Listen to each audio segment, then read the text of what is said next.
มาสุงค่ามาสุงค่ามาสุงค่ามาสุงค่ามาสุงค่า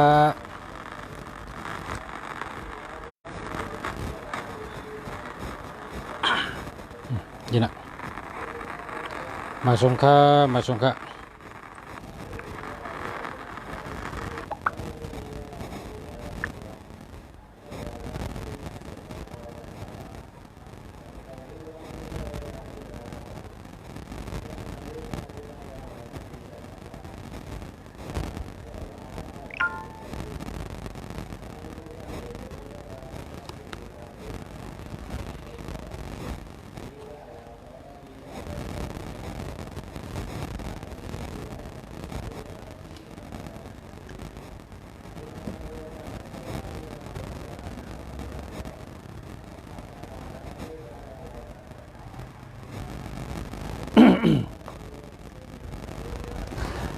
มาสุงค่า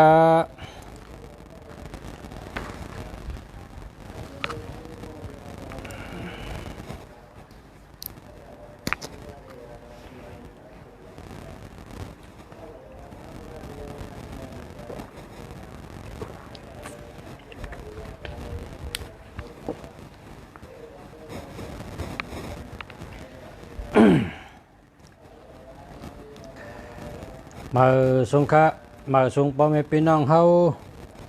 กูก็กูก้นค้ามาสุงค่ามาสุงค่า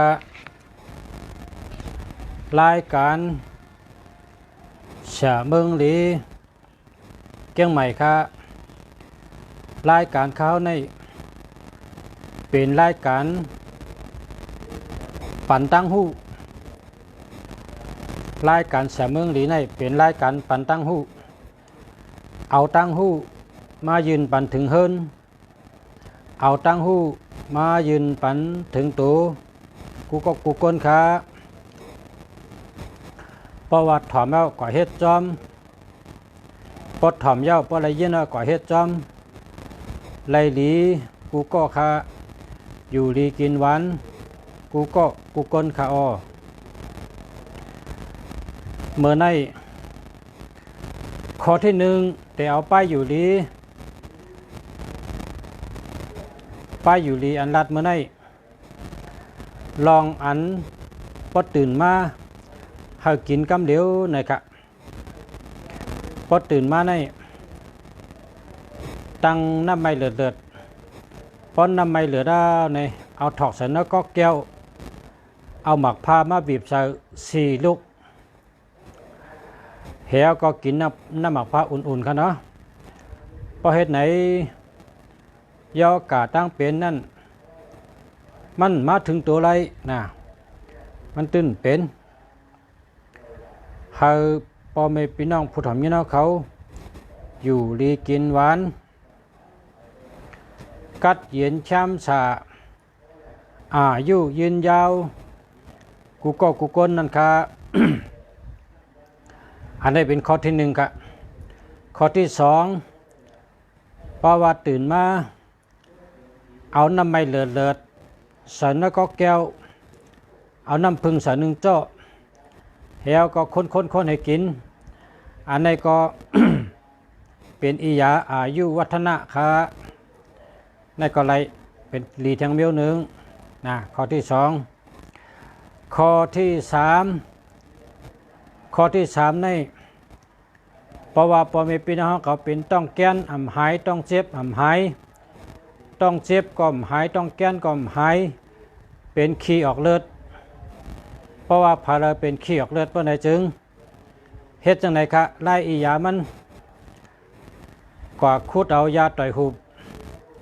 เพราะคุดเอายาต่อยหูเอาตั้งหักตั้งโหตั้งตนตั้งเคอกว่าล่างเข้มล่างมดเฉยพอล่างมดเฉยเอาซอยเชตากแห้งค่ะซอยเชตากแห้งพอตากแห้งยาวไหน พอตากแห้งเอาเก็บไว้ในอุ่มดีๆครับพอตากแห้งเอาเก็บไว้ในอุ่มดีๆกำนายปอดลูกกินบ่ในจึงเพราะว่าเพอเป็นต้องเจ็บต้องแกน อำนั้นก็ขี้ป้าเลือดหักป้าเลือดปนในจึงขี้ออกป้าเลือดหักออกป้าเลือดปนในจึงต้องเจ็บต้องแก้นหายให้ป้อปนในจึงเอายาต่อยหูมาโคเหลืองๆนะโคแห้งเนี่ยนะโคให้หอมๆโคหอมเนี่ยตั้งน้ำไม่เหลือดพอตั้งน้ำไม่เหลือแล้วเอายาต่อยหูนั่น ถอกให้น้ำไม่เหลือนั่นคือไว้คือทั้งให้น้ำแห้งให้อีกนึงนะคือให้น้ำแห้งอีกเย้าก็กินครับเป็นยอกาดต้องเจ็บต้องแก้นก็หายเป็นขี้ออกเลือดก็หายหักออกเลือดก็หายต้องเจ็บนั่นหายนะเมื่อไรก็ต้องเจ็บนั่นก็หายเป็นมันห้องว่ากินชานะก็มันว่ากินชานั่นก็หายนะครับยาต่อยหุบค่ะเนาะ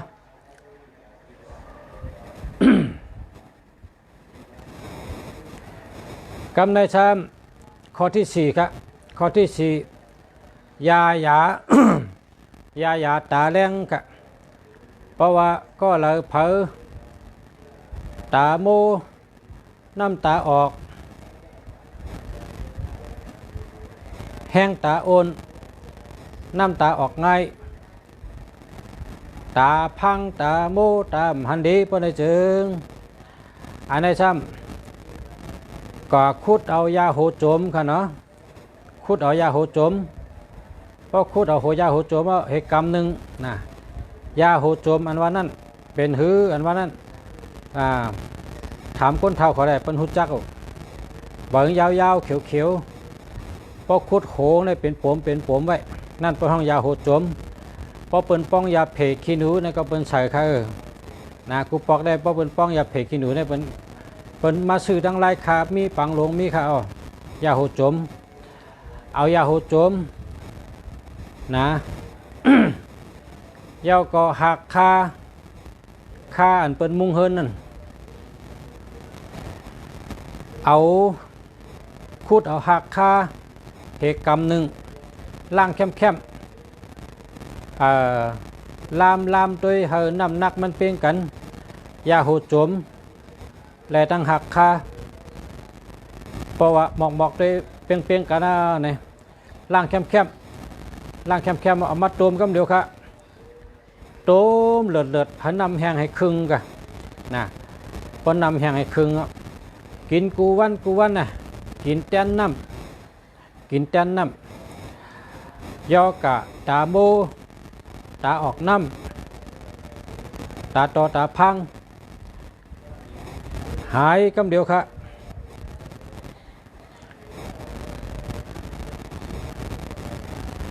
พอเมปินน้องเขาข้อที่5ครับ ข้อที่5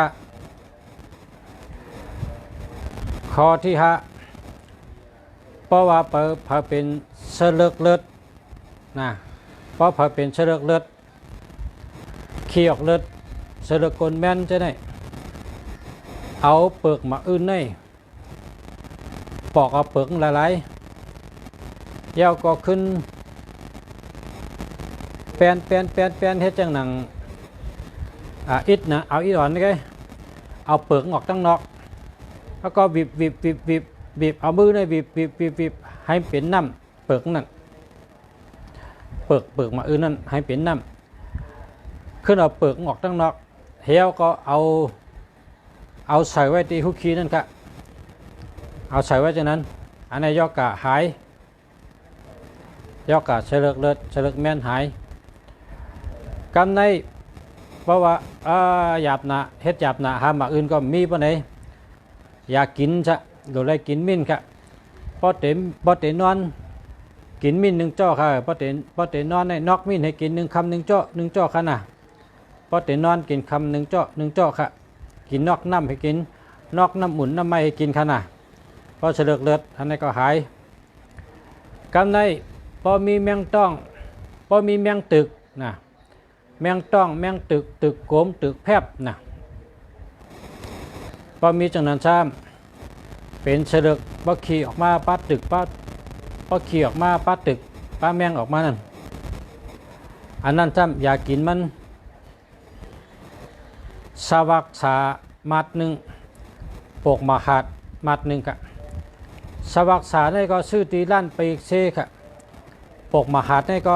ซื้อตีล้านไปอีกเซปกมหาดได้มันออกตีลังเคอค่ะก้นลังเคอเขาเฮ็ดขายค่ะพี่น้องลังเคอเขาเฮ็ดขายค่ะมานก็ห้องปกมหาดค่ะใต้ก็ห้องปกมหาดความมานในเขาห้องจำใต้ว่าโปมหะโปมหะมานเขาลัดกำไตค่ะมานลัดกำไตแต่เมื่อก่อนเมื่อมื่นค่ะมานลัดกำไต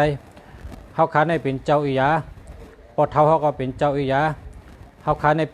ป็นสาระพอเท่าก็เป็นสาระเขาก็เป็นสาระนะเขาขายปริเซก็เพราะฉะนั้นแหละ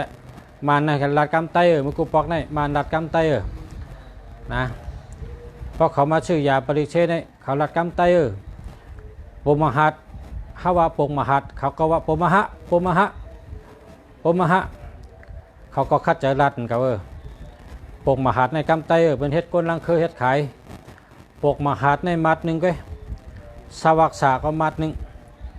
นอกน้ำหมักพาเฮียก็กินกำเดียวกันนะอย่าไปโน้มหน้าเพราะโน้มได้แมงมันโตกอย่าไปโน้มเพราะมือห้อมไปนอกอียานั่นนะกินเนื้อกินปลาน้ำไว้นะกินเนื้อกินปลาไว้พอกินเนื้อจีปลาจีเพื่อไหนได้แมงตึกในออกมาหมดป้องอดพอแมงตึกออกมาในเขาก็นอกอียานั่นสวักษามัดหนึ่งปกมหาดมัดหนึ่งนอกกันแล้วก็นอกน้ำหมักพาหลายๆพอกองนอกกองกินเนื้อพระเพื่อทะพอคนนอกมาหอดก็กินกำเดียวนะ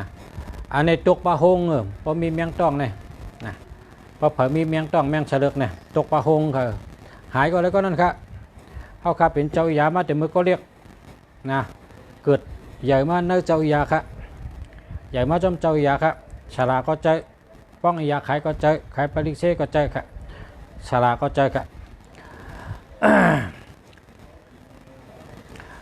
ลองไปอยู่ลีปันวันอิดวันออดกะไปอยู่ลีในคนมองนำสืบเสียในคาเตลัดลองเฮิรนมีปีน้องย้อนมาวันโจมวันผู้กำขังไก่ห่อให้วันโจมวันผู้นะกำขาไก่ห่อบันปีน้องย้อนมานำนะเขาคู่วันโจมวันผู้ลุงสาวันโจมเปิ้นนิกนามหังโจมวันผู้เปิ้นไตเต้นจูเต้นลาบเต้นนามปอเต้นนามปอเต้นเมียกจัตตาเปิ้นเฮ็ดวันผู้ปองผู้ไหนก็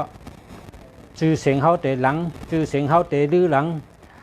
นำปอเกียวโจสัตตังหลังเข่าซาอันว่านั่นนะ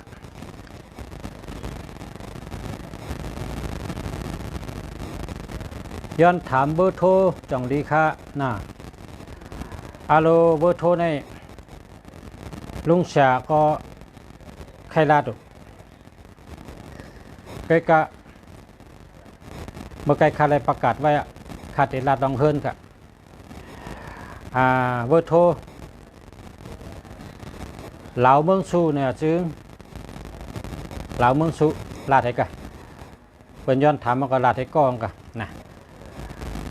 เหล่าเมืองสูย้อนปังถามปอชาเฮาด้วยปันหมายพงขาจองดี062 976 3196จองมันดีจังมันจ้าลิกชุดต้องเป้นั่นปุกกะหือค่ะลิกชุดต้องเป้ก็มาเลยมาปูจ้าเอาตีเฮิรนเลยนะ1 ปรับ 1 ด้อยเย้าก็หมายพงก็แลกให้นะหมายพงนี่มันดีนะหมายพงนี่มันดีแลกให้นะทำเหมือนนะ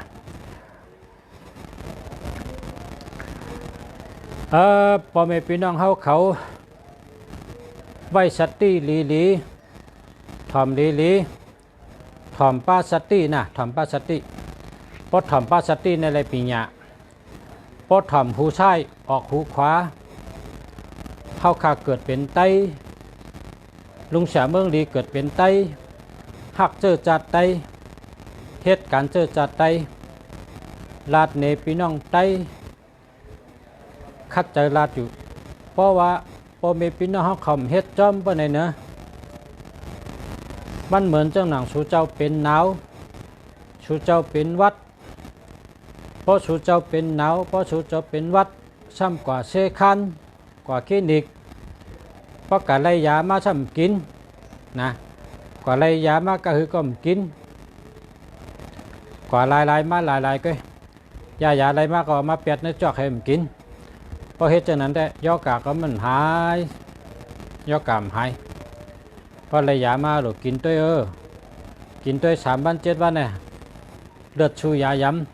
ำป้องเมียนเขาก็หายป้องเมียนก็กินตัว7 วันหายก็ถึงไปแถวก็เลย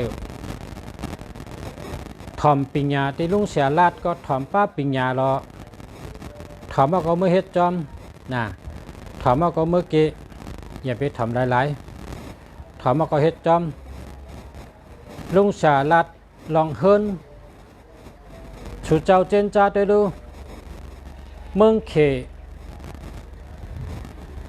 เมืองไทยเป็นตีพี่น้องใต้เขาเคยกะหากินจะเคยกะหาเงินจะก็ว่าเมืองเขก็ไรเงินดีเมืองไทยก็ไรเงินดีก้อยกะกำนำมาตั้งเมืองไทยในที่เมืองไทยในแสงคำเนี่ยนะเจ้าของมันเนี่ยเป็นเขมีหนำหนาก็แปลว่าเขเนี่ยเปิ้นเฮ็ดลองสร้างเนี่ยมันแมนเมียวมันนะมันแมนเมียวมันพอเขามาโดยพี่น้องใต้เขาอันเป็นก้นลักก็มีหนำจะอันเป็นก้นแรดก็มีหนำจะอันเป็นก้นหู้ก็มีหนำจะอันเป็นก้นคัดเจอหาเงินก็มีหนำจะเกยกะล้านคำแส่งขายคำในเมืองไทยเนี่ยนายเป็นล้านใต้เนี่ยเจ้าของเป็นใต้เนี่ยตึกมีเกะมันไปมีน้ำเกยกะเจ้าของล้านคำแส่งล้านคำนะครับเขาเป็นคนเจอหลีเขาเป็นคนโหแรดปลายวนแรด เพราะคากากาดเนี่ยนะคากากาดในเมืองไทยเนี่ยคากาที่ไรก็เยอะเพราะคาไหวด้วยล้านคำเนี่ยเป็นตัวเล็กใต้กุฏิครับมีตัวเล็กใต้กุฏิ ก็แปลว่าพี่น้องใต้ใน1 เดือน 1 ปอกซื้อคำ2 เดือน 1 ปอกซื้อคำ3 เดือน 1 ปอกซื้อคำพอเหตุการณ์ในไรเงินเราหลดซื้อคำเตี้ยๆจังว่าไว้กันอะไรแหละนะซื้อคำเตี้ยๆเพราะว่าก้นต่างเคยในเปิ้นพอเปิ้นได้เงินมาเปิ้นกะลงอาล่างเปิ้นกะเฮ็ดเทินกะซื้อสนนะพี่น้องใต้เขาในแต่ซื้อสนก็ซ้ำมีมาป่องตินเมืองไทยแต่ลงอาล่างก็ซ้ำจึงเมืองเฮาก็เปิ้นจังนั้นได้เงินมาก็ซื้อคำติ๊กเจ้าของร้านคำเขาก็ว่าพวกนั้นมาซื้อคำเขาในกำนำเป็นไต้ว่านั้นเขาก็เตรียมตัวลิกไต้ว่าร้านคำนักการ้านคำเสือร้านคำนกข้างสาร้านคำจ้างร้านคำเหลาร้านคำยาวราชร้านคำมีหมุนอาโลเป็นกาโตลิกไต้กุฏิกุตังค่ะสุเจ้า ก็เปิ้นลักแหลมน่ะไปวนเปิ้นคึดตันเอาน้ำเจอลูกค้าเอาน้ำเจอคนมาซื้อโคซื้อกุนพอเขาหันเป็นเต็มที่เขาเนี่ยเขาซ้ำโจมนะเขาซ้ำดีเจอขอบเจอขอบคุณนะขอบคุณขอบเจอเขาก็มีตังห่มโจมเตะบ่าเนื้อใจเขาโจมเชื่อพอเข้ากันในร้านเปิ้นในเสียงเปิ้นก็ซ้ำยุ่มเฮลัดต่อเขาเอาเส้นเลยเอาไล่เลยเอาแวนเนี่ยเอาไซโคเนี่ยเอาปีหูเนี่ยเอามังกุ้ยเนี่ยเป็นทำรัดต่อดีซ้ำโจมทางกรรมเนี่ยนะก็ว่าเปิ้นเนี่ยเปิ้นเป็นคนรักเปิ้นเป็นคนแรดเปิ้นเป็นคนมีตังหูอาสร้างสูงนะกับสืบก้นหมอหนาลองกล้าขายในแก่น่ะลองกับสืบก้นในแคมน่ะคำในลองอุบแสงอุบลองแสงคำด้านคำก็อุบเนียเคินเปิ้นกำในเปิ้นก็เฮ็ดนะเพ ผีเปิดเงินผีเปิดคำเปิ้นก็โกไก่ผีเปิดเฮินผีเปิดเย่เปิ้นก็โกไก่ค่ะพี่น้องเขเนี่ยเพราะว่าชูเจ้ามาเมืองไทยเนี่ยนะเพราะชูเจ้ามาเมืองไทยเนี่ยมาจูลุงเสียเมืองหลีเลยลุงเสียเมืองหลีเนี่ยฮู้จักพี่น้องเขนำเฮาได้ป้าชูกะเหลด้วยเฮินเขด้วยชูเจ้าเป็นไตเนี่ยชูเจ้าได้เปิดหูเปิดตาเปิดอ้อหูแรงตาแรงอ้อแรงเฮาหันว่าอ๋อเปิ้นเป็นสัตว์เทในเปิ้นเฮ็ดไหนห้อยนี่อ๋อเปิ้นเป็นสัตว์เทในเปิ้นเฮ็ดไหนห้อยเปิ้นไวจะเปิ้นเงินจะเปิ้นคำเปิ้นไวผีเฮินผีเย่ห้อยเพราะว่าเต้มันไตตั้งเขในเป็นก้นเครือเหลวกันค่ะโดยเนื้อ ปืนไตตอนกลางค่ะแหละปืนไตตอนกลางแต้มไว้ว่าก้นเนี่ยมันมีสีเครือก้นเครือผิวเนื้อเหลืองก็อยู่เจ๋งจานวันออกก็เป็นเฮาคาเนี่ยแหละเป็นเขเป็นไตเป็นไทยเป็นลาวเฮาเนี่ยเป็นก้นเครือเดียวกันก็เป็นเปียดนามใช่ไหมเขาในเป็นก้นเครือเดียวกันนะทั้งเขทั้งไตผิวเขาก็เหมือนกันนะขาวก็ขาวล้ำก็ล้ำแรงก็แรงใครเหลืองไว้ตั้งนับยำเขาก็เหมือนกันนะเขก็ไว้เจ้าเมืองไตก็ไว้เจ้าเมืองก็เปิดเจ้านั้นเขาใครว่าเต้พี่น้องไตเขาหลู่ไล่ยื่งเขนะหลู่ไล่ยื่งเขเพราะว่าการมากมีในเขในขึ้นใหญ่เหมือสูงข้าอ้อเฮาว่ายื่งเขอันว่านั่นเขในเขาลักแหลมนะเขในเขาลักแหลมลองอยู่เศร้าเฮ็ดสร้างเฮิรนเย่ก็แมนเมียวมันลองสั่งสอนกล้ามสั่งสอนร่อนความมอนความก่อนนำนะคะในเขในพอชูเจ้าแกฮู้ก็มาเห็นกล้ามเขมันจังค่าได้แหละเห็นกล้ามเขเห็นดิเขจังค่าได้แหละพอชูเจ้าแกฮู้ก็ว่าร่อนมอนกล้ามเปิ้นสอนกันจังหือนะมันแค่มือปนกูปอกในว่าป้อหมอลิกแองเกเลตจังไกขึ้นกำพาวะปนกูปอกเนี่ยก็เพราะว่าแองเกเลตนี่ขึ้นชุงน่ะฉึกปืนไตก็มีเนอริกแองเกเลตตั้งหูก็มีเนอริกแองเกเลตในว่ามันจะไม่กูปอกโลโมแองเกเลเดอร์เนี่ยเมื่อเร็วนั่นแท้เขนี่ขึ้นใหญ่นะว่าโลโมลิกเขค่ะนะโลโมลิกไทยค่ะนะป้อหมอจะได้ขึ้นใหญ่พอหมอก็อ่านติ๊กโดยติ๊กนะ1 วันอ่านติ๊ก1 หน้า2 หน้า1 วันอ่านติ๊ก1 หน้า2 หน้า3 หน้าให้เลยอ่านให้เป็นอาจ้างกะเฮิงจับอาจ้างเฮิงได้อ่านกูวันให้เป็นอาจ้างกะนะเฮิงไว้เป็นการดำลองอันนึงลองอ่านติ๊กเนี่ย1 วันอ่าน2 หน้า3 หน้าพอหมออ่านติ๊กไทยก็อ่านติ๊กไทยพอหมออ่านติ๊กมันก็อ่านติ๊กมันพอหมออ่านติ๊กไทยก็อ่านติ๊กไทยพอหมออ่านติ๊กอังกฤษก็อ่านติ๊กอังกฤษพอมาอันดิเคก็อันดิเคนะมันติดปันตั้งหูก้นเฮา กำในเฮามาด้วยลองเฮิรนนะเฮิรนเขในเปิ้นไวไวจะเปิ้นเงินจะเปิ้นคำเปิ้นไวแล้วก็เปิ้นไวเหลินก็เปิ้นไวตาวันก็เปิ้นไวนะเปิ้นมี กำ เปิ้นมีกำไวแทงไวเหลินก็ไวพระจันทร์นะไวเหลินในแล้วก็ไวจะเปิดเงินจะเปิดคำก็เปิ้นไวจะเปิดหอจะเปิดเฮิรนเปิ้นไวนะอันจะเปิดหอจะเพิ่นเขาในเขาเอาหางนกยุงเนี่ย2 หางปักไว้ค่ะแล้วก็เขาเอาเต้นหอมในกัดไตกันนั่นค่ะแล้วในก๊อกในเขาใส่เงิน8 บาทนะใส่เงิน8 บาทว่าเงินไทยใน8 บาทเพราะว่าพี่น้องเขาอยู่เมืองไทยเมืองมันนั้นมีค่า1 บาทเพราะว่าในก็มาเอาเมืองไทยมือเลยเงินไทยในเอามือ8 บาทนะ1 บาทอะไรก็เอามือไว้เอามือใส่ไว้ในก๊อกอันตัดติดใต้ต้นหอมพอไม่พี่น้องเขานั่นอันพี่น้องไต้เขาอยู่ในเมืองไต้นั่นเอาเงินไทยในเอามือ8 บาท8 เปียมือใส่ไว้ในก๊อกอันเขาใต้ต้นหอมนั่นน่ะแล้วก็เอาหางนกยุงในปักไว้2 อันนะปักไว้2 อันหางนกยุงในเอา2 อันก็ปักไว้แล้วก็ใต้ต้นหอมกูวันนะในไปหมักมีหลีนะ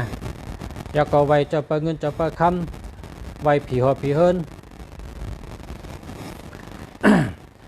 เฮิรนในให้มันแมนเมียวมันอันว่านั้น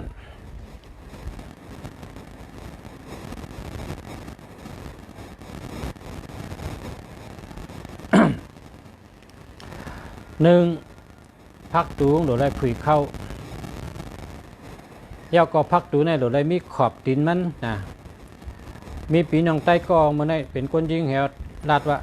ข้ามหูจักขอบมาลุงชาพักตูในมี5ขอบตินมันเนี่ยว่า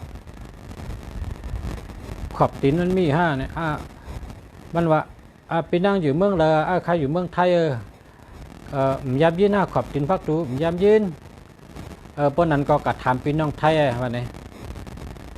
กัดถามปีน้องไทยอยู่เฮือนไทยอยู่เมืองไทยฮู้กำไทยเหรอฮู้กำไทยได้เนี่ยว่ากัดถามคนไทยคนไทยเนี่ยเป็นว่าธรณีประตูนะธรณีประตูกัดถามเปิ้นเนี่ยให้เปิ้นจี้นี่แหละนั่นน่ะและข้าแต่กัดถามไทยเอาเปิ้นนั้นกำไตในครับฮู้ที่ปองขอบพักตูเนี่ยว่าเนี่ยว่า ก็ว่าขอบพักตูเนี่ยมันลำลองนะมันลำลองให้พี่น้องเฮาในเมืองใต้เฮาเฮ็ดพักตูก็ผุยเข้านะพอผุยเข้าแล้วก็เฮ็ดขอบพักตูไว้อย่าไปลืมนะพอเฮ็ดจังไหนได้พอชูเจ้าหาเงินก็ได้ไล่เอาก็ได้กึดไว้จู้ไว้หอมไว้เก็บไว้นะมันเต็มชุ่มอ่ำเชงในอันพรดีมันไผ่การเงินพอไผ่กล้าขายพอเปิ้นลาดว่าเฮาได้มาชื่ออันนั้นเฮาได้มาชื่ออันนั้นเฮาได้มากับสืบสวนน่ะลองกล้าขายว่ะลองซื้อขายว่ะลองการงานว่ะจังได๋พอเปิ้นอุบเฮานี่ก็พอเปิ้นอุบเปิ้นก็มาเตะค่ะพอมาเตะก็ตกลงกันไรเตะมักมันกันเซ็นสัญญากันลงลายมือกันเฮ็ดไรเตะไรเงินเตะรายการเตะค่ะเพราะว่าเฮิรนและมีขอบพักตูนี่มันโลเลความไตเนี่ยว่าความไตเนี่ยว่ารอแหลนะรอแหลก้นรอแหลเนี่ยความไตเมืองเขาเป็นว่าก้นรอแหลเพราะคันรัดพิษก็กันต้อนนะเพราะว่าขับผัดเมืองไตมา30 ปีไปรู้ยังแก่กว่าเนื้อคำมอรัดกำไตกันในขับผัดมา30 ปีไปขามาแต่เมื่อเห็นกระปัก84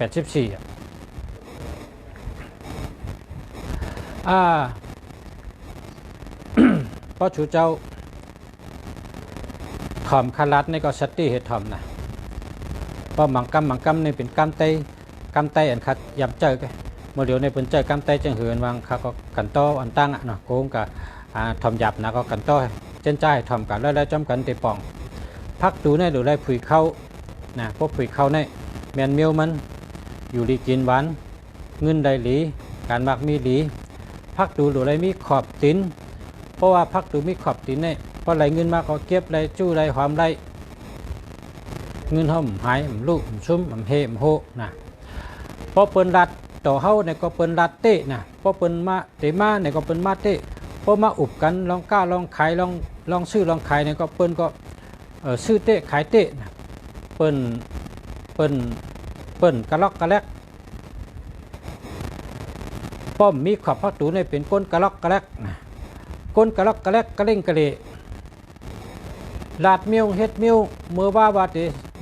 ติเอา30 แสนเมื่อในโทรมาว่าเอา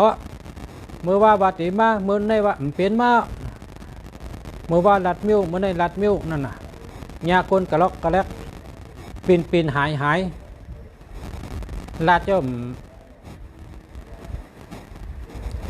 มิกติเสจะลาดเจ้าเหมือนหนังตั้งลาดนะเพราะเขามีขอบพักตูนี่เป็นนั่นเองเพราะว่าเขาเตะขายไม่เหมาะสมปากต้นเนี่ยเนาะเขาเตะขายไม่เหมาะสมปากต้นกันในคนมาซื้อสมะ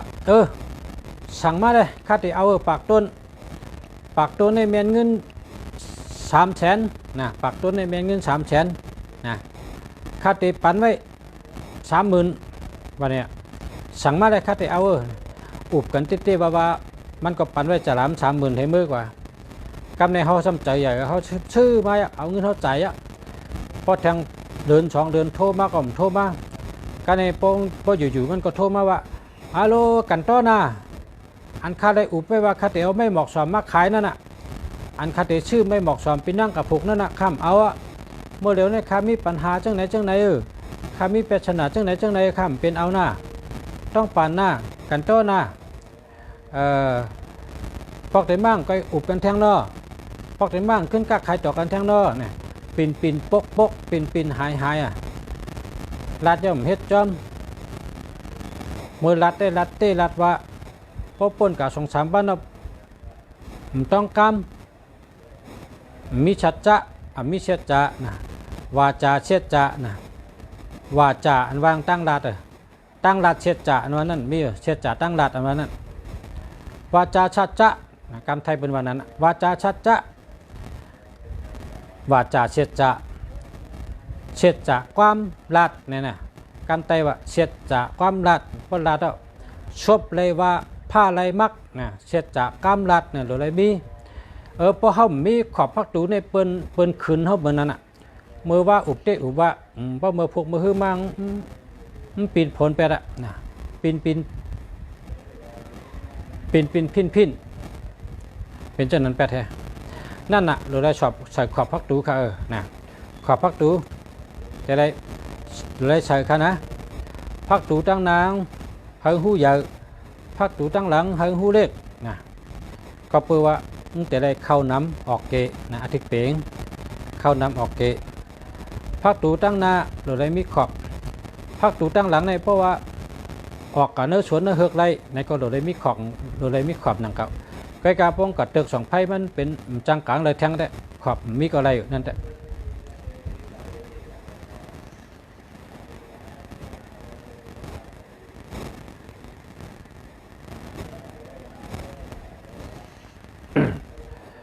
พักตูใน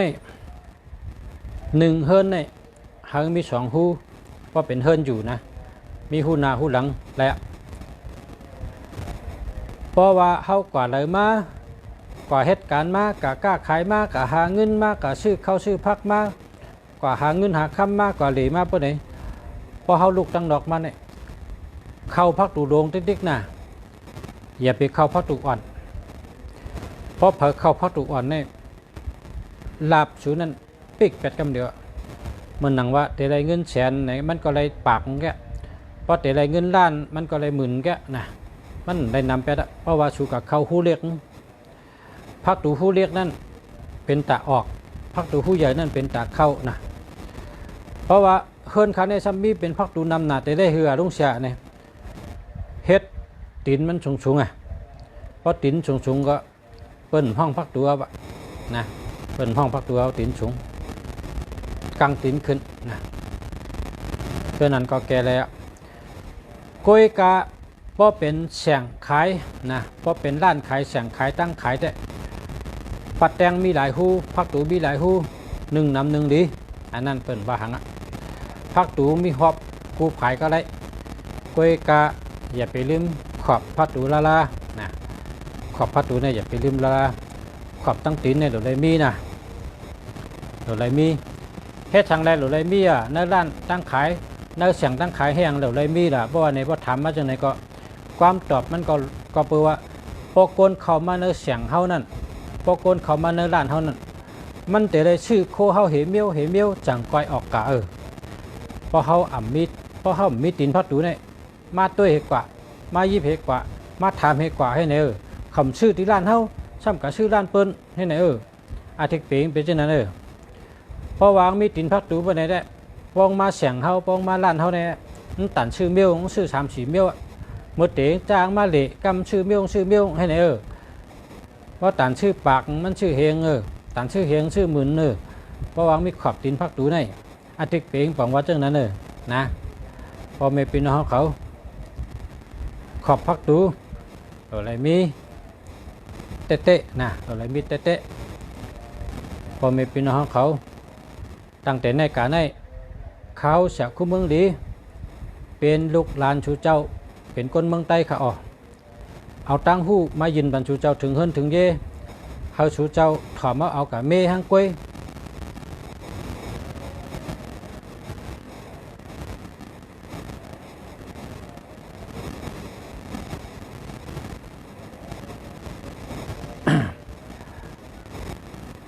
ค่ะยินชมค่ะ พี่น้องตั้งเมืองชูถามมาว่าลุงชายอยู่ที่แล้วนะลุงชายอยู่เกียงใหม่ค่ะอ๋อลุงชายอยู่เกียงใหม่ค่ะลุงชายอยู่ที่เกียงใหม่ค่ะอ๋อ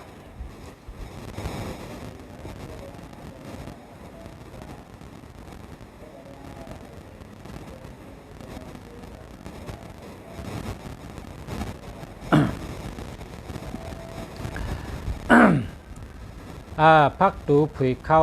นาพักดูนาผุยเข้าพักดูหลังผุยออกเพิ่นในให้มี2หูเกยาวก็เพราะเป็นแสงมีหลายหูก็ได้เพราะเป็นแสงเป็นล้านแต่ก้อยกะเฮามีขอบพักดูอย่าไปลืมละนะ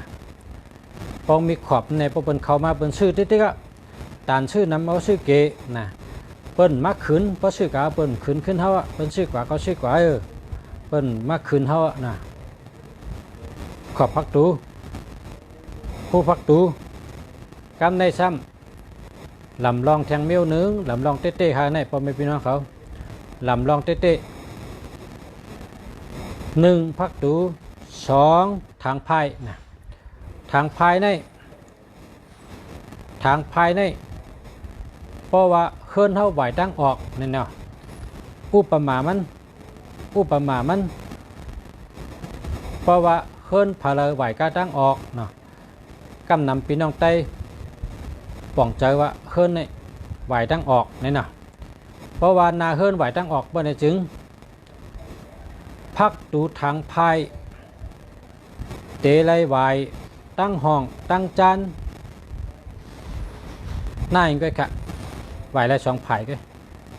ต่างภายมันไล่ค่ะเพราะให้ต่างภายเนี่ยพิษใหญ่พิษลงอ่ะพักดูแต่ไล่ไหวกะตั้งห้องตั้งจาน2ภายก็เย้าก็แทงเมียวนึงโ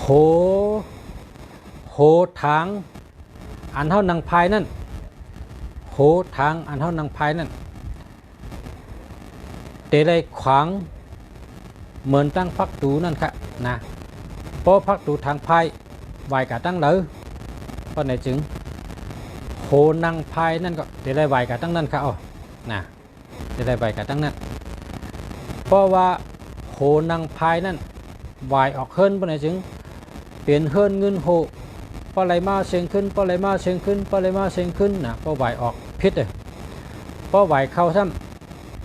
ำกลเนอปอกกลเนอหวานอำแม่นกันอำหักกันอำถูกกันอำต้วยนากันอำรัดต่อกันเฮ็ดตอกเฮ็ดแตกเฮ็ดคิดเฮ็ดใบอำหักกันมีว่าคิดกันเฮ็ดคิดปันรัดคิดกันอำต้วยนากันอำเดเฮิรนกันนะพอออกกองหลังปันในก็อำไรเกยนะพอพักดูเฮิรนเท่านั้นวายกะตั้งออกเพราะว่าโหทางภายช่ำวายกะตั้งออกเพราะในจึงเงินโหคำโหเพราะว่าพักดูลงเข้าวายกะตั้งออกโหทางนางภายนั่นช่ำวายกะตั้งตกเพราะในจึงอันนี้ซ้ำอำแม่นเผอก็หักนะคนอยู่จำกันก็หักกันคนอยู่หิมกันก็หักกันอำแม่นกันอำถูกกันนะดัดคิดดัดไปกันเฮ็ดคิดเฮ็ดไปกันจังกันดัดถึงจื้อกันอำเข้าออกกันอำหากันนะอาทิตย์เปียงเป็นเช่นนั้นค่ะในมาฮอดถังพายาเนี่ยกันในปืนเฮิรนในซ้ำปืนเฮิรนในเป้งแวะเนาะพอเขาเอาน้ำถอกที่พักดูเนี่ยให้ไหลเข้ากะตั้งหลังเฮิรนเย้าเฮิรนกะไหลลงทางพายเขาป้องกะไหลลงทางพายเขาเนี่ยบอกว่าเขาเนี่ยช้ำสาวแต่เป็นคนหมักคนมีนำเนี่ยป้องไหลแล้วป้องกะไหลลงทางพายเขาซ้ำว่าป้องไหลป่นกว่าในซ้ำกว่าลง2พายเขาปะเนี่ยในเกาะเขาได้ช้ำสาวเขาได้เป็นคนหมักคนมีน่ะพอมีพี่น้องเขาทำดีๆทำเข้มๆน่ะที่ขาดเนี่ยแล้วก็เฮ็ดจอมน่ะกำในคาลาดพักดูก็ลาดทางพายก็ลาด2พายก็ลาดคาติลาดลองอายุใหญ่ค่ะนะข้าเอาตั้งหูมาปั่นพ่อแม่พี่น้องเขาเนี่ยเข่งแพ้ค่ะเข่งพลาเนี่ยนะเขาเอาจ้องเหมือนเจ้าว่า พอเขาเมื่อขึ้นจ้องเหมือนเจ้าเนี่ยพอเขาขึ้นพักตูหลวงเขาเมื่อเนี่ยเขาเตะได้หันพาลาโหลไหวหน้าไหวมาตั้งพักตูหลวงกำเดียวเป็นจังนั้นค่ะได้เป็นอันหมันอันแม่นค่ะอ๋อเพราะว่าพ่อแม่พี่น้องเขานับย้ำศาสนาพวกท่าพระเป็นเจ้าอยู่เต้ๆเจิงเพราะเขาเฮิรนเมื่อเนี่ยเขาพอยังเขาพักตูก็เฮิรหันพระไหวนามาจุ้ยพักตูหลวงกำเดียวขนาดเฮ็ดกูก็เมกูก็พอเจิมไปได้เมก็นะชูเจ้าจะได้เป็นสัตเทเหมือนหนังเมืองไทยชูเจ้าจะได้เป็นก้นขึ้นใหญ่มาสูงเหมือนหนังเมืองไทยแทงอินในเมืองไทยเขาเป็นเมืองมหาอำนาจไปหมากมีเปิดทำขึ้นแต่มาหาเงินในเมืองไทยเขาเพราะชูเจ้าเฮ็ดเหมือนหนังลูกเสียราดนี่แหละขึ้นใหญ่มาสูงกูไปผายหาเงินผายหาไปหมากมีผายอยู่ดีกินหวานแคมแบบคนเขาคันเนี่ยพออยู่ดีกินหวานหาเงินมาเราอะไรก็คือก็อะไรเก็บอะไรจู้ก้อยกะหาเงินได้นำก็คือก็เยอะเพราะว่าป้ายอยู่ดีอ่ำแคมเปิ้นจึงหาเงินมาได้ก็กลุ่มกายาตัวก็เป็นเจ้านั้นพอไม่เป็นของเขาเข่งพระเนี่ยได้ไล่ใบออกตั้งพักตูน่ะเจนจ้าเอาห้างเผยห้างมันนาพระเป็นเจ้าเฮาเลยตั้งพักตูนเขาบ้างเพราะเขาพักตูมาให้หันกำเดียวน่ะให้หันนาพระเป็นเจ้ากำเดียวเนี่ยเมียนมิวมัน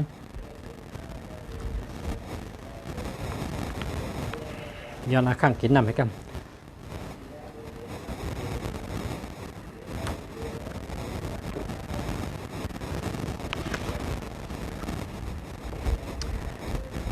เข่งพลาในตัวเฮาปั่นตั้งค้างไปไหนจึงเฮาแต่เป็นก้นกี้เกก้นคาราเกเนื้อวานเฮาเนื้อปอกเฮาเนื้อเอื่องเฮาเนื้อเมืองเฮาก็แต่เป็นก้นกี้เกก้นคาราเกอ่ำไข่เฮ็ดก็กันอ่ำไข่ย่อมกันอ่ำไข่ตึงปังกันอ่ำไข่อุบโอกันอ่ำไข่หันหน้ากันอ่ำไข่เฮ็ดก็กันอารมณ์เหมือนกันวาชนาเหมือนกันน้ำใจเหมือนกันตั้งอาจ้างเหมือนกันตั้งอุบเข้ากันตั้งรัดเหมือนกันย้อนว่าเจ้าพระเขาตำไว้พิษค่ะเพราะคืนเฮิรนเมื่อไหนคืนเขาสบายกะตั้งออกนะพระสบายกะตั้งห้องก็เลยตั้งจานก็เลยเปิดห้องว่านั่งปันตั้งคางนะนั่งปันตั้งคางเพราะปีน้องแขกมาเนี่ยเพราะเขานั่งเอาตั้งคางปันเนี่ยบอกว่าดีจังหนาวนะนั่งตั้งคางปันเนี่ยดีจังหนาเพราะแขกเขาเฮิรนมาห้องใบด้วยนั่งปันคางปันจะไหนดีจังพวกกองรังปันจะไหนได้รัดต่อกันนะพวกกองรังปันเนี่ยรัดต่อกันอันนั้นน่ะอธิเปงเจนจ้าด้วยอะไรอันลุงแสนรัดเนี่ยเข่งพระราชูเจ้าก็เหมือนจังโตชูเจ้านั่นน่ะเพราะชูเจ้านั่งอยู่ในกลางเฮิรนนั่นพอแขกขึ้นมาชูเอาตั้งคางปันเปิ้ลเลยจึงเพราะปันคางเนี่ยนะเปิ้ลว่าจมลุงเนี่ยเปิ้ลมาเหลงก่อนจมนั่งเอาปันตั้งคางไปสนใจเขามันเอาใจใส่เขามันหักเขามันใจถึงเขากำในพวกกองรังปันเปิ้ลเนี่ยใครหันหน้าเขามันใครหันหน้าเขากองหลังปันเฮาเมื่อก็ต่ำล้อมด้วยนาเฮาในนาต่อเป็นก้นต่อก้นยังมีใจว่าหมอเจอเรียกจะห้าเพราะเป็นพระเป็นเจ้าเนี่ยมันแมดนาแมดหรือผีช้างชัดก้นในโลกาเนี่ยมันแมดหรือเปิ้นพระเป็นเจ้าเนี่ยนะคุณชิกาปมาไว้นั่นคุณผีคุณช้างปไว้นั่นเฮาซ้ำได้โกไก่เจ้าทอดเจ้าแมดเฮาซ้ำเฮ็ดแมนเมียวมันพอเฮาเฮ็ดแมนเมียวมันได้เป็นโคสองดีเฮานั่นคำพ้องในมีพระราจัดเก่าคำพ้องมีพระราด้านสาช่องพระราเจ้าสั่งร้องพระราด้านสาช่องอันเดียวกันนะพระราเปียวป่องผ้ากล้าสังก็เลยกินพระราเปียวป่องผ้าอ่ำก้าก็เลยกินพระราเปียวป่องผ้ากล้าสังก็เมียดพระราเปียวป่องผ้าว่นทั้งก็เจอป่องเจอแรงนะก็เปิงป่องถึงผ้ากามไทยเนี่ยเป็นว่าหือนะผ้าทะลุผ้าเนี่ยว่ากามไทยนะลุงเสียว่าอีหังผ้าทะลุผ้าอ๋อพระราเป็นเจ้านี่ป่องเมื่อป่องผ้าค่ะนะเอาวันนั้นเนี่ยมาย้อนตัวดูอาจารย์ว่าเป็นเปียวป่องผ้านะเขาห้องว่าพระราผ้าป่องเนี่ยว่นะผ้าทะลุผ้าเนี่ยว่ากามไทยนะผ ผ้าทะลุผ้าก็พระราป่องผ้าวะเขาว่าดีพระราจังนั้นกล้าขายดีวะมี6 ยอดก็มี5 ยอดก็มี9 ยอดก็มีเนาะต้องเสียคันเขามีพระราดีเขาชำเฮ็ดแมนเมลมันเขาไว้แมนเมลมันโก้ไก่แมนเมลมันพี่น้องเขเขาในเปิ้นไว้ผีหอผีเฮิรนเปิ้นไว้เจ้าเปิ้นเงินเจ้าเปิ้นคำเปิ้นไว้เหลินนะเปิ้นเป็นชัดเทตั้งจุ่มตั้งเจอตั้งวันตั้งเมืองเขก็ขึ้นใหญ่นะตัวเหลือนี่เมืองเขนี่ขึ้นใหญ่นะวะนะโอ้ขึ้นใหญ่มาชงอันเขามาอยู่เมืองไทยเนี่ยก็เขาขึ้นใหญ่เขามักมีก็เปิดว่าเปิ้นสอนกันเต็มมือป้นมาหลายปากปี5 ปากปีป้นมาเปิ้นสอนกันก้นอันสอนเขาในมันเหมือนจังใต้เขาก็มีเจ้าก้างเสือนะเพราะใต้เขาในมีเจ้าก้างเสืออันหมอสอนก้นเขาไว้พอต่อมาแถวมีตุงลุงตังเกนะเจ้าลุงตังเกพอตั้งเจ้าฉาเขาก็มีเจ้าฉาปิญญาพ่อกล้าเมืองชูเจ้าเนี่ยก้นกุปอกในเขาสอนลูกสอนล่างไว้ยอพอมาด้วยเขในเขาอันเกิดเมื่อปานพระเป็นเจ้าเขาเจ้าเนี่ยเกิดจอมกันตั้งพระเป็นเจ้าเกิดปานเดียวกันมันชื่อว่าคงจื้อเนี่ยว่าจื้อคงจื้อเนี่ยมันสอนแคมน่ะกำสอนเนี่ยเพราะเผื่อใครทำก็เข้ากับด้วยแต่ว่าคงจื้อเนี่ยมันสอนกวนเขาในสอนกูเมี้ยวลองอยู่ลองกินลองโก้ไก่นับถือลองใบผีลองใบเจ้าเมืองลองใบยาหันตาเจ้าอุปกุกเจ้าศิวลีเจ้าสังเกตเจลองใบเจ้าวันเจ้าเมืองลองอุบก้นต่อก้นลองกล้าใครลองกับสืบขุนเจ้าเนี่ยมันสอนใบกูเมี้ยวค่ะเนี่ยคงจื้อเนี่ยนะเป็นสอนไว้กันแคมน่ะจะว่าเป็นเสือมาเส้นตั้งมันแคมลองพิงเงเป็นก็มันเตรียมมามันเนี่ยไผ่เผาไตเขาก็มีไตเขาก็เตรียมไว้ก้อยกาปดตึกกันตั้งเปิ้นเนี่ยหอคำไตนั้นเป็นหอไม่ซักไม่ตึงน่ะเปิ้นเอาไผ่เผา8 หอไผ่ไม่ป้ากว่าน่ะไตเขาก็แก้วเมื่อนั้นก็ข้าเอาตั้งหู้กับไก่เลยลองป้ายอยู่เฮขึ้นอย่ามาชุงเขามีเงินเขาอยู่ได้กินหวานเขาเนี่ยเฮิรนเนี่ยเมื่อไก่ได้มาฮอดเข่งพระราเจ้าเนาะพักตูก็ลาเด้าทางพายก็ลาเด้า2 ไพ่ก็ลาเด้ามาฮอดเข่งพระราเนาะพระราก็ลาเด้าเนาะเข่งพระราลาเด้าป่องเจ้าเนาะลองเข่งพระราเนี่ยเฮอไหวออกตั้งพักตูที่เดียพักตูเขามีตั้งหลายไหวตั้งนานน่ะพระราน่ะเพราะเขามาเฮอหันกำเดียวเนี่ยพระราป่องเจ้าเนาะเลี้ยงเจ้าเนาะป่องเจ้าเลี้ยงเจ้าก็10 กว่าแท่งพระรายานอนกันเนี่ยนอนพอพระนอนเอาโหออกตั้งพักตูเนี่ยว่าหยาบนะคนก็เนี่ยตื้อนะว่าหยาบนะเป็นก้นตื้อเป็นก้นว่าหยาบเป็นก้นเปลือกหนาเต้หนาว่าหนาเลือเปลือกไม่กุดก่อนเนอะเปิ้นว่าหือเริ่มเตื้อนังนะช้อนก็ไล่ตื้นเอาเปิ้นรัดตื้นถอมตื้นเฮ็ดจอมก้นอันนอนเอาโหออกเนี่ยตื้อว่าเตื้อนะตื้อเต้ตื้อว่านะกำไตเป็นวันนั้นนะตื้อเต้เปลือกหนานังหนาถือหนาเนี่ยกำไตเป็นว่าเช่นพอเผานอนเอาโหออกเนี่ยนะมันปลาเลยพิษตีนอนกันก้นเนี่ยเป็นก้นดีอยู่นะก้นได้เป็นก้นดีก้นรักก้นแรดก้นมีตังหูแต่ว่ามันนอนพิษแรงเป็นก้นจังนั้นกะในขณะผมเป็นพี่น้องเขาอันนี้ก็ตีนอนเนี่ยอย่าไปเอาโหออกตั้งพักตุลาละนะเพราะเอาโหออกเนี่ยนะลองไผ่อยู่ลีแคมกะกำเป็นเมียวลองทัดเจอแคมกะก็ว่าเป็นก้นตื้อลองหมักมีแคมกะลองตั้งหักแคมกะพอตั้งหักก็มันถ่อมเพนา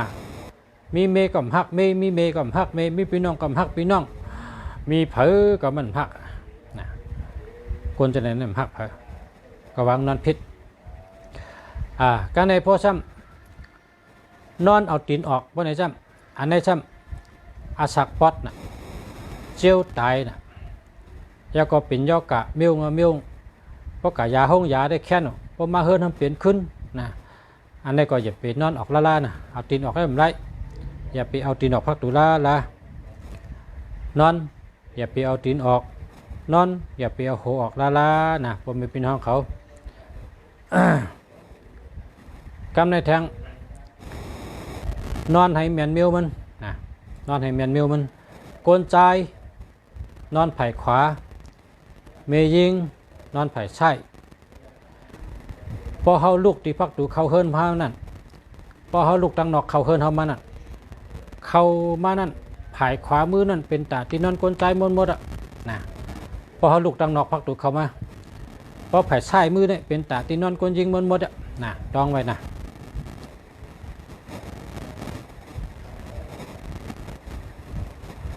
ปนนอนไหนก็กลางพักกลางยุงเหรอนะปนนอนกลางพักกลางยุงกลางพักกลางยุงเนี่ยมียุงเลยกลางได้เหมือนเจอค่ะมียุงก็หลุดกลางก็เพราะว่าพักกลางยุงในเฮไรย่อกะเพ้อผีเผ็ดอันเจ้าไหนก็เฮไรมุนแมงอันเป็นแมงฉาบวะแมงพ่องวะแมงตะกะแมงติงเตวินมาจูเขาเมื่อเขานอนมันมาจูเลยก็เปิดมีผักกลางไว้มันกลางไว้นะย่อกาก็เข้าจูเลยเพก็เข้าจูเลยมุนก็เข้าจูเลยดูเลยกลางผักกลางยุงให้นอนเพราะว่าพยุมดียามแค้นนะพอเรายุมดียามแค้นกลางผักกลางให้นอนเท่าไหร่นะกลางผักกลางให้นอนกลางผักกลางให้นอนนะ นอนแล้วก็พอนอนในผักกลางนี่ เป็นยอดขานั่นแต่หาย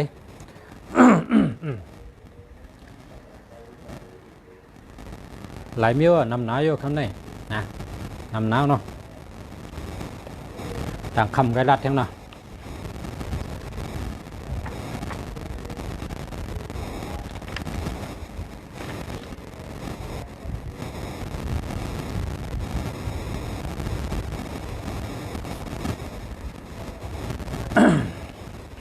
อันนี้เอากุ้งเอามูลครับ8789ที่ก็โหรุ่งเช้าได้ปังว่าตัวนับมีเงินค้ำน้ำขนาด8789อันนี้ฉันมาในเป็นรองอ่องมันนะมาในเป็นรองอ่องมันอันที่เนื้อถ้าปุ่งสกอบนั่นลุงเช้าเลยมีกู้สู่อย่างมีกรรมดีได้ฮับสู้ที่เจ้าพระเจ้าหอกคำนะเจ้าหอกคำเมืองไทยเจ้าพระเมืองไทยเจ้าพระเนาะ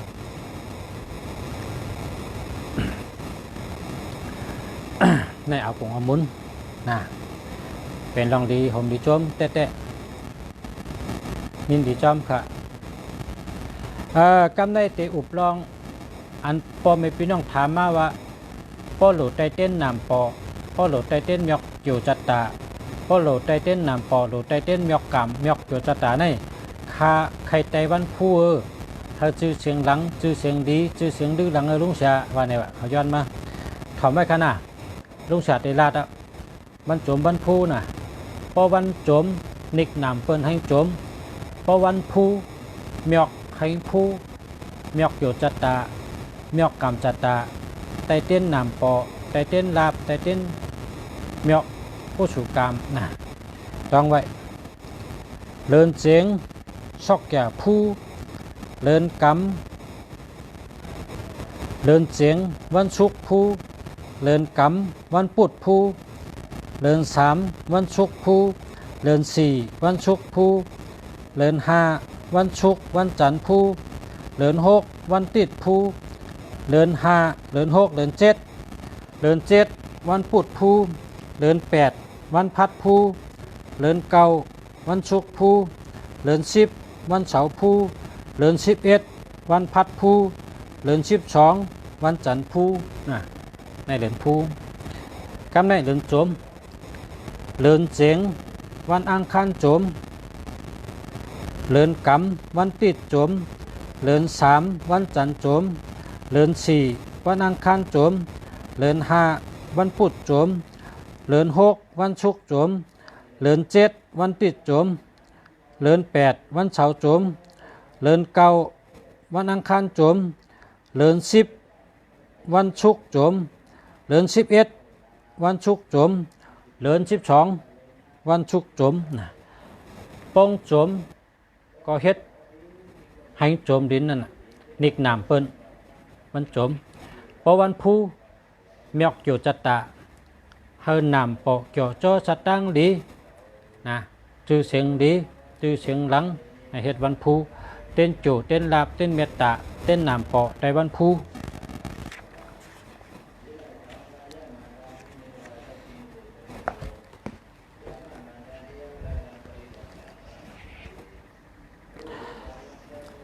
หมายพงลงเสีย0887896916นะอันมีที่เกียงใหม่นะลุงชาเนี่ยลุงชาอยู่เกียงใหม่เพราะว่าพ่อแม่พี่น้องเขาเคยไรจะเปิดเงินจะเปิดค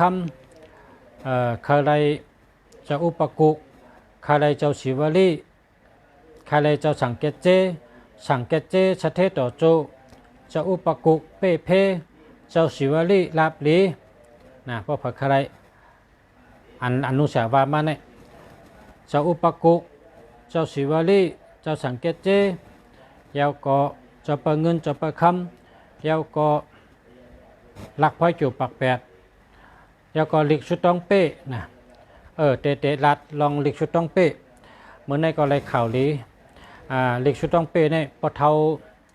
ทาเจเรกุ่งหน้าเนี่ยว่าจึงปอเทาเนี่ยอาชักมีอยู่80 ไป6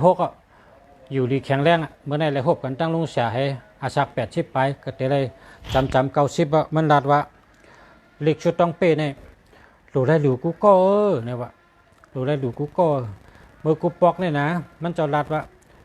เปิ้นได้จางเจเรเตรียมเอาเนี่ยเจเรเนี่ยเตรียมตั้งเดือนตั้งปีเปิ้นชื่อเจให้กับปันมันเตรียมเนี่ยซ้ำป้อมได้ลืมได้เช่าว่ะเจเรเตรียมเด็กชุดต้องเป้เนี่ยเมื่อกูปอกเนี่ยเปิ้นจางเตรียมเอาลุงเสียเนี่ยว่าเปิ้นใครดูนะเพราะได้ดูเนี่ยอโลสันตะเป้ว่าเป้จุงเนี่ยว่าเพราะพอได้ดูเล็กชุดต้องเป้เนี่ยอโลสันตะเป้ว่าเป้จุงกูเมียวนะอันเปิ้นเจียกดูนะเล็กชุดต้องเป้เนี่ยเพราะพอได้ดูเนี่ยอโลสันตะเป้ว่าเป้จุงกูเมียวเฮ็ดสนเฮ็ดหน้าเกาหลีเฮ็ดกะขายเกาหลีหาเงินเกาหลีกะตั้งกะตั้งขายเกาหลีเฮ็ดตองไรเกาหลีเปิ้นจนโดดดูเนี่ยว่าพอทำมาพอเท่าในเท่านะ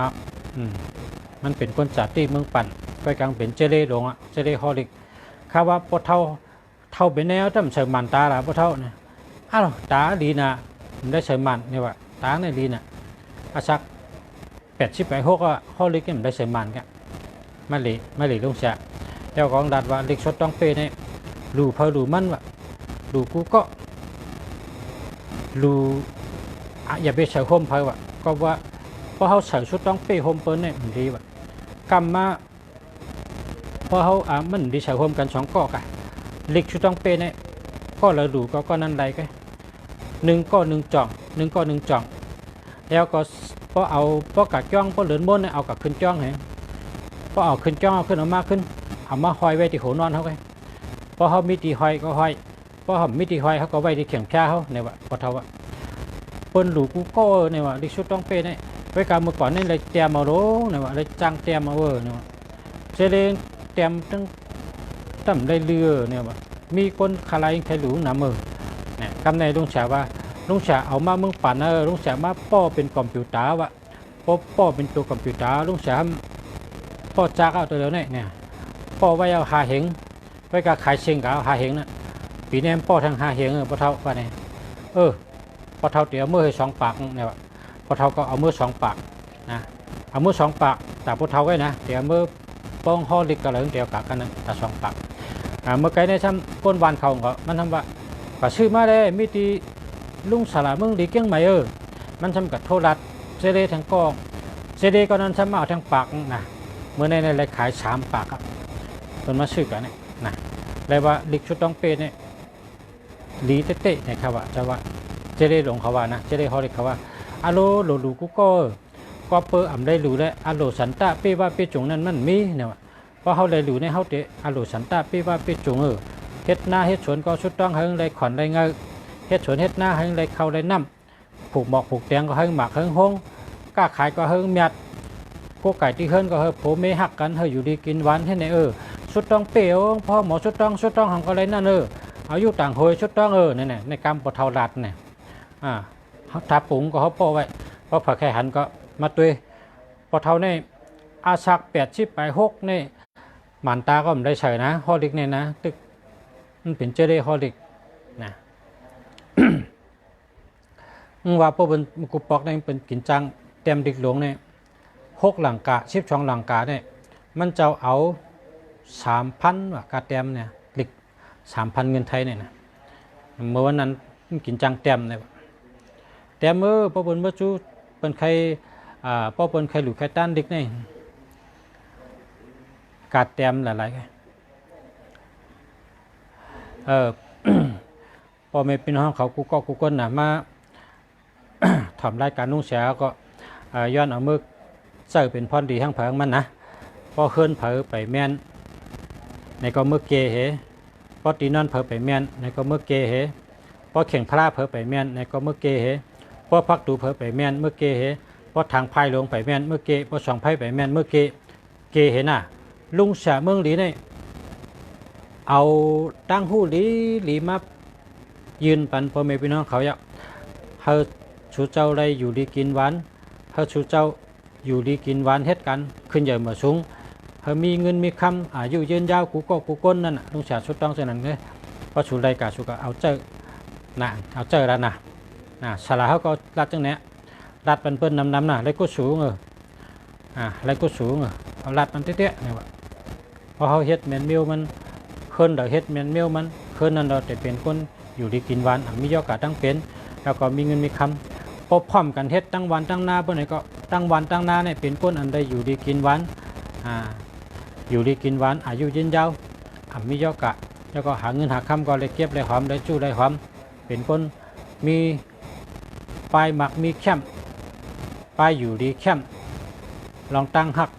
ก็แคมลองปลายใจก็แคมนะครับเนาะมันเป็นลองแกมปืนล้อกะนะกำใจเปิงละแกมล้อกะแกมปืนล้อกะลองอยู่ลองเศร้าเคินเย่เฮาเฮ็ดหือเฮ็ดเฮินเฮ็ดจังหือนอนจังหือไว้พัดตูจังหือเข่งพลาไว้จังหือนอนจังหือนะเฮินเฮาแมนเมียวมันพอเฮินเฮาแมนเมียวมันปนไหนคนเฮินกูก็มีเงินกูก็ค่ะนะพอเฮินเฮาแมนเมียวคนเฮินมีเงินกูก็อยู่ดีกินวันกูก็กว่าทั้งเลยก็รัดเพกว่าก็รัดเพมากก็รัดเพเฮินเฮาในหรือให้แมนนะเฮินเฮาในหรือให้แมนเพราะว่าถอมมุมปองใจเพื่อนจึงสืบพงมาหาลุงเสียรัดกำไตลุงเสียรัดกำไตเด็ดถามมันว่านอนกับตั้งเลยค่ะพักดูไหวตั้งเลยค่ะเข่งพลาไหวตั้งเลยค่ะทางไพ่เป็นฮือค่าสองไพ่เป็นฮือค่าเนี่ยพอเสียถามจังเลยเพราะว่าพักดูซื้อกันซ้ำที่หัวพักดูนั่นหลวงเอาหมักน้ำเต้าห้อยไว้นะหมักน้ำเต้าเนี่ยปิดไว้เหี่ยวตากแห้งไว้ป้องแห้งเอามาจูลุงเสียได้เตี้ยคำตาคำโปตาคำยาวเนี่ยแค่อ้างใส่เตรียมกระทาใส่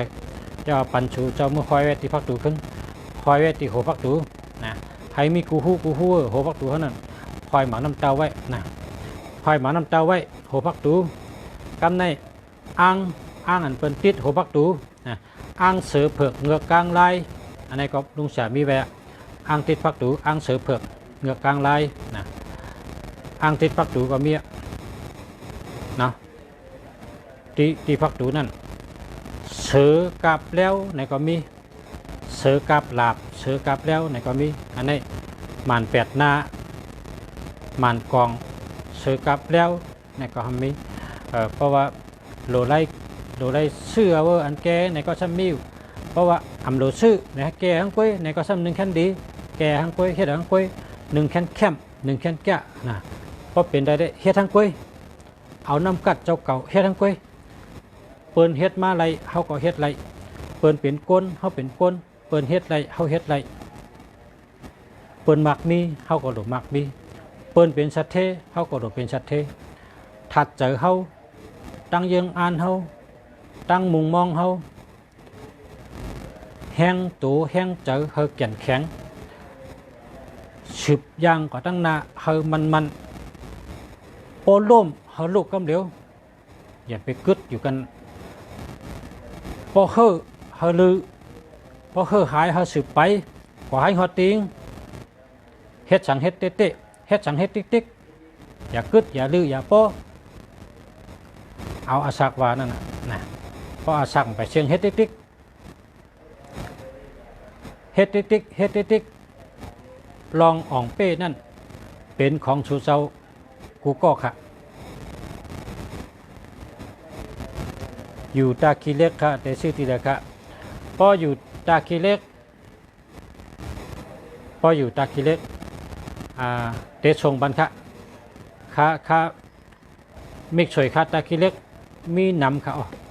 ข้าก็ยำอยู่ตาคีเล็กค่ะข้ายำอยู่ตาคีเล็กค่ะคนหูจักค่ะน้ำจะนะ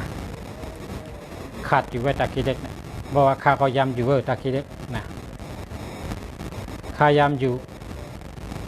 ตาคีเล็กค่ะอ๋อคนหูจักค่ะก็นำทน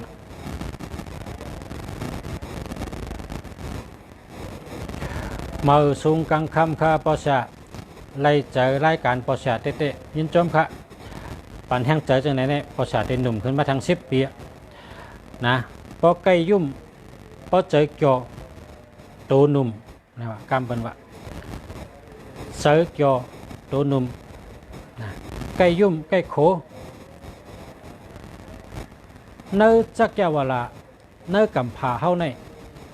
ผีเขาหันก้นจ่อวะนะผีเขาคนชิกยาเขาเนี่ยเขาหันก้นเนี่ยจ่อเซ่อนะเขาแค่หันจากนั้นนะพอเผาหมอไว้เจอจ่อตัวจ่อลาดจ่อเฮ็ดจ่อเพราะจากนั้นเนี่ยลาบลีตาเสียเพราะว่าคนชิกยามาอยู่หันทบยาให้ก็ว่าถ้าเราคนก็ใน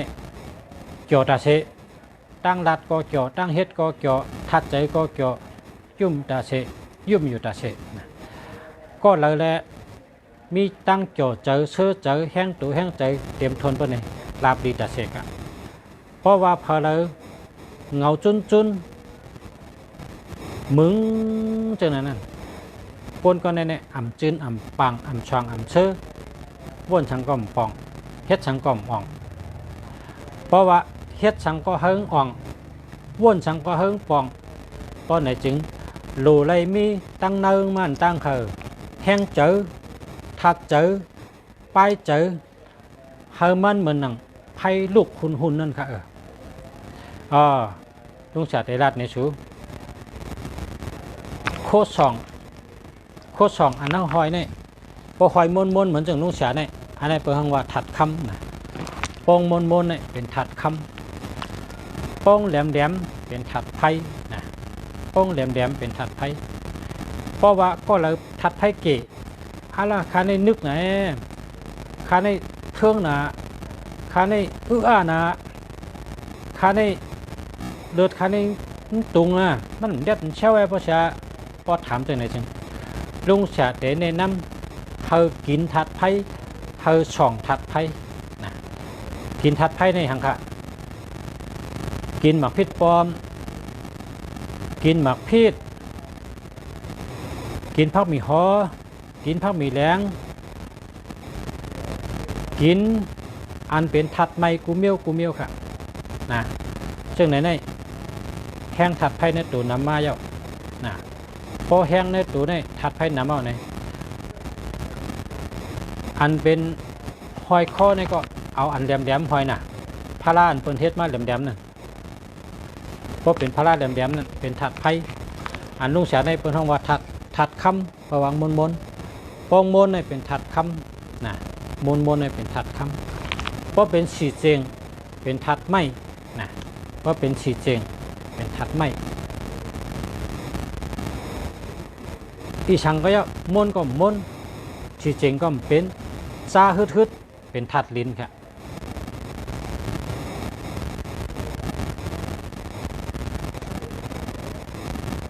เพราะเป็นอันเปิ้นเอามาใส่ที่มือก็อะไรที่ข้อเลยเพราะเป็นหมักหินตั้งลงนั่นเป็นถัดน้ำครับหมักหินกุ้มเมียวมันก็เป็นเอาเสียงเขียวมาห้อยเสียงเขียวเป็นเฮ็ดแคมมาห้อยนะเป็นถัดน้ำพอเผาเกียกถัดไผ่นะเชือก็โดดใส่เชือแดงเจ้าลุงเสียเนี่ยถัดไผ่นะเดี๋ยวก็ข้อเชือแต่ได้แหลมแต่เนี่ยอันนี้ถัดไผ่พอใส่เชือข้อมนเนี่ยเป็นถัดคำพอใส่เชือข้อวีเป็นถัดไผ่ เพราะเสือสีแดงเป็นถัดไพ่เพราะแหลมๆด้วยนี่เป็นถัดไพ่สองอันจับตัวเขามันลัดเนี่ยว่าก้นเขาเนี่ยหลุมมีถัดไพ่นะหลุมมีถัดไพ่ในหลุมผ้าเนี่ยมีลำกับแหลงไว้กลางคืนเนี่ยเป็นห้องว่าสีลำรับสึงพืด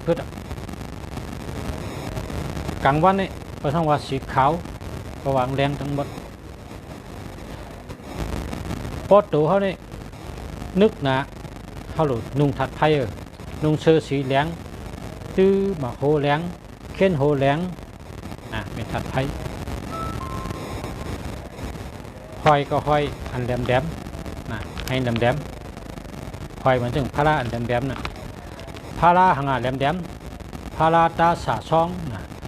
พาราตาสาซองเนี่ยเป็นถัดไพ่เพราะวางแหลมปุรุษมี5 ยอดก็มี9 ยอดก็มีด้านสาซองเนี่ยนะพาราถัดไพ่นั่นพอพาราโหงมนตุ่มรุ่มเหมือนเจ้ายาหันตานั่นเป็นถัดทองเลยเป็นถัดคำเลยนะพอพารางแหลมพอหมูนิ่งแหลมเป็นถัดไพ่ปนโกไก่ก็แรดเลยก็ว่าถัดไพ่ในปันรักแหลมปันแรดปันไว้เจอป่องเจอแรงค่ะจังว่ามันเนี่ยเขาห้ามว่ามาเนี่ยนะเขาห้ามกันนะอย่าไปหลุดพระลิ้นเนี่ยว่าเขาห้ามกันกูเตียเนี่ยมันเนี่ยกำมันเนี่ยว่าเขาอย่าไปหลุดน่ะพญาลิ้นเนี่ยกำมันเขาว่าเมย์ปอกพญาอย่าไปหลุดละเพราะหลุดพระลิ้นเนี่ยก็โค้งมนต์ดุมเลยนะปีหยาก็เทิงปลายวนก็เทิงการมักมีก็เทิงมันยืดกึดกะเยามันขึ้นใหญ่แทงอ่ะแทงอะไรเปิ้นช่ำหลูดาเนี่ยก้นเท้าในหลูได้ก้นเท้าอาสา60เอาไหนเขาหลูอาสา60เนี่ยนะหลูได้เช่นนั้นแต่ว่าพวกก้นตึกหนุ่มอาสา18 19เนี่ยอาสา20 30เช่นนี้พอเปิดเฮ็ดพระราดินเนี่ยอย่าไปรู้นะอย่าไปรู้เขาสอนกันเท่านั้นเพราะรู้เนี่ยนะมันก็ว่าอาศักบอสในก็ว่ามันก็ว่าขึ้นใหญ่ในก็ว่ามาในสอนกันเท่านั้นมันต่อมันสอนกันเมื่อเขาอยู่จ้องห้องเห็นเพราะว่าไต้ก็เขาก็เป็นมันนำน่ะเนาะอันเฮ็ดก็เต้มีอยู่กองนั่นน่ะน้ำเต้นนำของเฮ็ดก็แล้วเฮ็ดก็กูกองก็นะเย้าก็อันข่มเฮ็ดมันเนี่ยข่มเฮ็ดละข่มดูละเนี่ยสลบเนี่ยสลบเนี่ยเขาตึ้งดูเพราะว่าความมาในว่าใส่ยากมันดีดูละว่ะคนหนุ่มเนี่ยเขาอย่าไปดูเพราะเหมือนเจ้าเหมือนจ้างเขามาดูคำแต่เฮ็ดสลบเนี่ยอย่าไปดูน่ะเพราะเป็นคนใครมาใครมีเพราะเป็นคนใครตึกดูให้ดูช่างอันตึกใครมาใครมีตึกหลหาเงินหาคำเนี่ยอย่าไปกระดูละน่ะจะรับน่ะมันกึดแบบคำเดียวเนี่ยเพิ่มแต่โดรัวเนี่ยก้นเทาก้นเทาก้นดงเขาโดรูอาชา60กลางปุ่นโดรูเขาได้เทาน่ะดูหังก็ไรกุ้มเยอะนั่นแหละก้นเทาน่ะคำโดมักเมียด้วยนะคำโดมักเมีย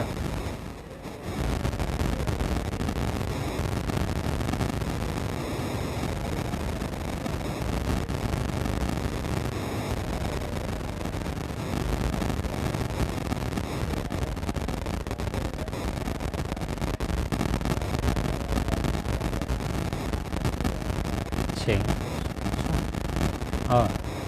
พอเย็นเดียวนะนาลิงป้นเอาค่ะนาลิงป้นฮะ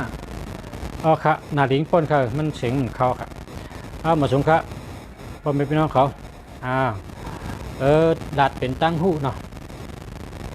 หลัดเป็นตั้งหูเอาตอนกันพอไม่เป็นน้องผู้ถมยี่น้องเขาเก็บเป็นตั้งหู